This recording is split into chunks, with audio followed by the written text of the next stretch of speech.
nkwaniriza nategwe mukwano gwafe atugobera era nga nkujukiza nti subscribe ate teweerabira okunyiga akadde osobola kufuna notifications buli tuleta videos empya. Bebecool ne Zuena Chilema nga celebratinga emyaka 2 gye bamaze mu bufumbo. Zuena avuddeyo n'abako byayogera ku ngeri gye batandikamu n'omukulu Bebecool. Zuena Chilema ono nga mukyala big size. Bebecool avuddeyo n'agamba nti ababiri bano bali mu mukwano guli ogw'ekimemete nga tebasobola kwekyawa ate nga tebalina ssente ezisobola okukola embaga okugula gown enjeru ne suuti okuba nti bambala ne banyuma ku mbaga. Ababiri bano baali tebalina ssente nga tebesobola. Akati kye baakola ne badduka ewaka ne basisinkana ssaawa 7 ne bagenda ne basayininga ku Crane Chambers ne basayininga empapula nti kati husband and wife, era ssaawa 9 baavaayo nga bafumbo. Era okuva olwo ne batandika okuba nti babeera wamu era nga bakuza abaana baabwe.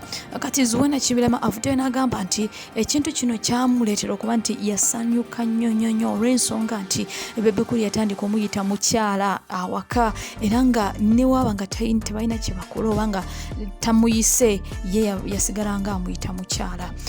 Zuena agambye nti musanyufu nnyo nti emyaka 2 gye bamaze nga bali bonna bakyeyagala era nga buli omu afa ku munne olw'ensonga nti batandika nga ba mikwano nga tebana bakufumbiriganwa era kyova olaba basigadde bagenda maaso newankubadde balina bingi ebibasoomooza, bangi ababalwanyisa eŋŋambo, bintu bingi naye nga bo ababiri tebasobola kubanga beeta. Era n'agamba nti buli mwaka oguyitako ye asigala agamba nti ye musanyufu era wamukisa kuba nti yafumbirwa omukulu Bebecool era nga ne Bebecool musanyufu nti olw'okuba Zuena ye mukyala we. Era n'amugamba nti ebbanga lyonna bajja kuba nga bali bonna era nga bali buli omu ali mu mutima gwa munne.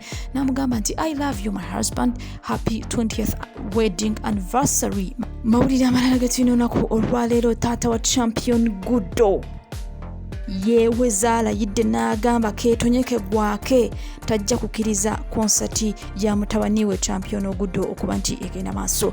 Kanga kijjukira bulungi nti champion Gudo yave waka muto era nga taata tabikiriza tabyagala. Kakati taata avudde n'agamba nti ayagala omwana addeyo ku ssomero agenda kulwanyisa omukulu Alien Skin mpaka ku lunaku olusembayo. Era n'agamba nti ye ekijja kijje agenda kuba nti arwana ne Alien Skin. Era alina byayogedde ku interview gye yakoze ku BBS Telefine. Yavuddeyo n'agamba nti tajja kukkiriza Alien Skin okumumanyira. Era n'agamba nti ebyo bye yakoze ne MC Kato okulwanira ku stage kati mutabani we singa wabaddewo ekintu kyonna ekyamukubye n'afuna obuzibu. Era n'agamba nti oyo mwana muto alina okubeera mu ssomero, talina kubeera waka, talina kubeera mu bivule ekiro.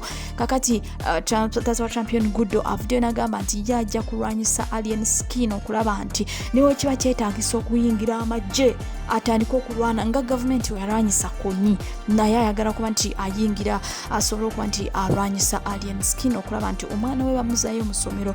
Era n'agamba kubya omulenzi okuzimbira abazadde ennyumba. Yavuddeyo n'agamba nti omulenzi muto talina kulwanirira oba kuzimbira abazadde be ennyumba kubanga akyali mwana muto ate nga abazadde bakyaliwo nga basobola okuba nti beekolerera. Era n'agamba nti omukulu MC Katsi kye yakoze kituufu kuba nti alwanyisa champion Gudo ne Alien Skin olw'ensonga nti ayagaliza mwana we okuddayo ku ssomero.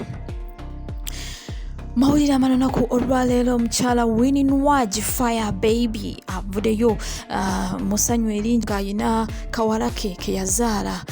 Winnie avuddeyo n'akasiima okubeera akaana akalungi ate nga kakozi nnyo. Kaana kawala kano kasomera ku Rohana Academy era nga kigambibwa nti kawangudde okuba nti ke ka best dancer ku ssomero era nga akaana kano ketabamu MDD ku ssomero era nga kavayo nga kekasinga. Kati Winnie musanya eringi yavuddeyo n'alaga okuba nti musanyufu nnyo eri muwala we okuba nti teyamuswaziza. Ayongedde okuba nti alagira ddala nti maama munange artist ate muzinyi nange nina okuba nti ekyo ekitone kya mu musaayi